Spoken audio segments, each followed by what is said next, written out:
Hey guys, today I want to talk very quickly about these things called alcohols and these things called ketones. So, oops. First thing I want you guys to know is that we're still going to be using this meth-eth-pro-but-pent-hex-hept-oct-non dec naming system. So, you'll see something that looks kind of like this at the bottom here, where we have all these carbons and all these hydrogens. For alcohols, that's what we're going to focus on first. You'll notice here in this box that that one of the H's is going to be replaced with an OH. So it doesn't matter which H gets replaced. I'm just going to get rid of this one right here on what it looks like the third carbon. And I'm going to put it in, let's do blue. So here's an OH. Notice that the C is bonded to the O, and then there's just an H kind of bonded to that O as well. So if you wanted to, you could draw it so that it looks like this, O bond H, but you don't necessarily have to do that. In fact, in organic chemistry, we kind of skip a step and we just put the O and the H together, but that C does bond directly to the O. You'll notice that there's this R here. R just stands for a really, really long carbon chain. So in this case, my really, really long carbon chain has, one, two, three, four, five carbons. This OH looks like it's on the middle carbon. So that's one, two, three, or one, two, three. Either way, we would call this carbon three. So we would say three. We would call it pent because we've got a total of five carbons there. So pent.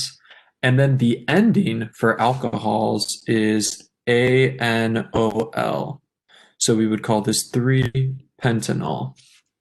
That's how we would name something that's an alcohol. The other thing I want to talk about, oh wait, before I talk about ketones, one last thing about alcohols is that you can have one OH anywhere. So let me replace that H there. This OH could go over here. It could go on either one of these first carbons. It could go anywhere on the second carbon, or it could go anywhere on the third carbon.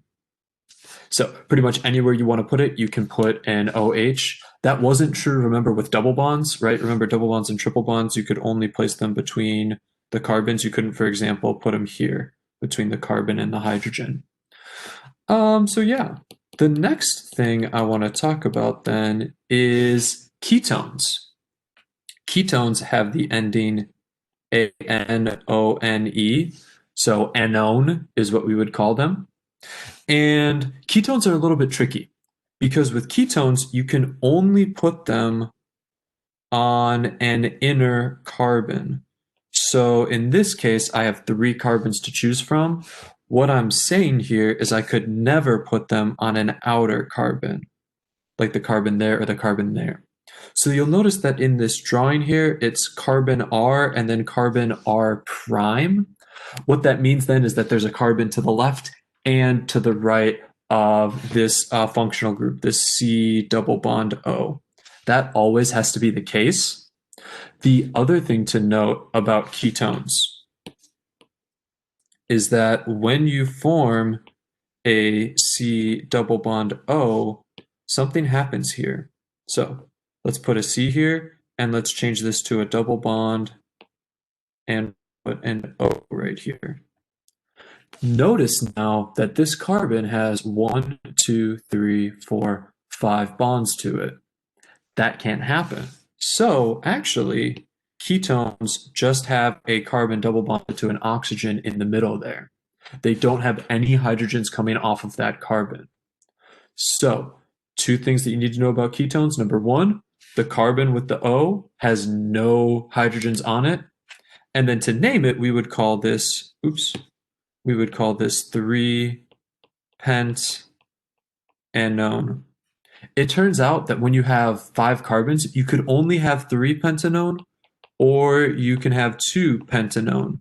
You couldn't have 1-pentanone because if you had 1-pentanone, what that would mean is you would have a carbon on the outside. Let me just show you that real quick. So in order for that to happen, it would look, let's do orange so you know that this is wrong. It would look something like this. And this right here is actually an aldehyde. So the ending changes, and we're not going to teach you guys aldehydes just because that would be a little too complicated. But just know that this one pentanone never really happens. So two new endings, ANONE for ketones and ANOL for alcohols. Remember, ketones have to be in the middle. They need a carbon to the left and a carbon to the right of them. Alcohols, they can be wherever. They have the functional group OH. Ketones have this functional group C double bonded O. Everything else is kind of the same. If you have 5 carbons, you name it pent. If you have 7 carbons, you name it hept, that sort of thing. So I hope this helps you guys kind of understand stuff. We'll have practice problems with this as you move forward. Thank you guys for watching and have a great rest of your day. See you next time.